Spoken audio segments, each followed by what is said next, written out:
अगर गोजो का सामना साइतामा से हो जाए तो क्या वो उसकी एक घूंस भी झेल पाएगा। एक दिन हमारा टीचर साइतामा फिर से रास्ता भटक गया। तभी सामने से एक सफेद बालों वाला लड़का आता है। उसने कहा, अरे भाई, तुम काफी देर से यहीं घूम रहे हो, लगता है रास्ता भूल गए हो। असल में गोजो ने पहली नजर में ही साइतामा की जबरदस्त ताकत को महसूस कर लिया था। उसी वक्त उसने मन बना लिया कि उससे जरूर एक बार फाइट करनी है। उसने शर्त रखी, अगर साइतामा जीत गया तो वो उसे अपने दुनिया में वापस जाने का तरीका बता देगा। साइतामा ने लापरवाही से कहा, क्यों, मैं किसी अजनबी से लड़ूं? ज्यादा बोले तो उड़ाकर फेंक दूंगा। कहकर वो मुड़ गया। लेकिन चलते चलते उसे लगा, अगर ऐसे ही चला गया तो जीनोस तक लौटने का रास्ता कभी नहीं मिलेगा। मजबूरी में उसने चैलेंज मान लिया। लड़ाई शुरू होती है। गोजो के सारे हमले साइतामा को जैसे गुदगुदी लग रहे थे। दोनों की स्पीड का तो कोई कंपैरिजन ही नहीं। गोजो उसकी परछाई तक छू नहीं पा रहा था। अचानक शायद साइतामा ने जानबूझकर एक मौका दिया। गोजो ने उसे पकड़ लिया और तेजी से वार करने लगा। वो ऊंचाई तक छलांग लगाता है, लेकिन साइतामा का एक पंच उसे पीछे धकेल देता है। गोजो ने संभलकर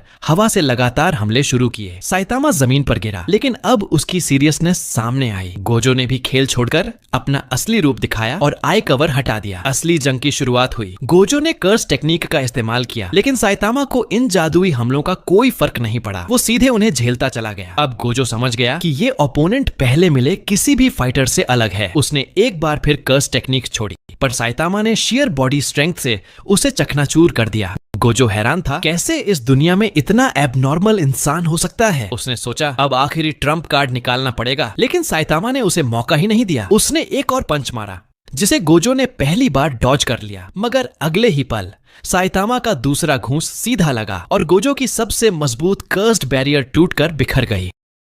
अनंत ट्रेन की लड़ाई में सबको याद है वो दर्दनाक पल जब रेंगोकू ने दूसरों को बचाने के लिए अपनी जिंदगी कुर्बान कर दी थी। अकाजा की जबरदस्त ताकत के सामने वो टिक नहीं पाए और आखिरकार गिर पड़े। लेकिन सोचो, अगर किसी पैरेलल यूनिवर्स में ये कहानी अलग होती। लड़ाई अपने चरम पर थी। तंजीरो और इनोसुके बस दूर खड़े बेबस होकर देख रहे थे। तभी अकाजा ने स्पीड का फायदा उठाते हुए सीधा रेंगोकू पर घातक वार करने की कोशिश की। जैसे ही उसकी मुट्ठी रेंगोकू के शरीर को भेदने वाली थी, अचानक सब रुक गया। अकाजा हैरान रह गया। उसका हाथ क्यों नहीं आगे बढ़ रहा। वो ऊपर देखता है और सामने खड़ा है एक सफेद बालों वाला आदमी। उसकी मौजूदगी से ही हवा भारी हो गई थी। गुस्से में अकाजा गरज उठा, लेकिन वो आदमी खामोश रहा। उसने धीरे से अपनी आंखों से ब्लाइंडफोल्ड हटाया और सामने आई नीली आंखें, जिनसे ऐसी तेज रोशनी निकल रही थी कि रूह कांप जाए। वो और कोई नहीं बल्कि गोजो सतोरू था। उसी पल उसने अपना डोमेन खोल दिया, इन्फिनिट वॉइड। अकाजा को याद आया वो चेतावनी जो उसके मालिक ने दी थी, अगर कभी सफेद बाल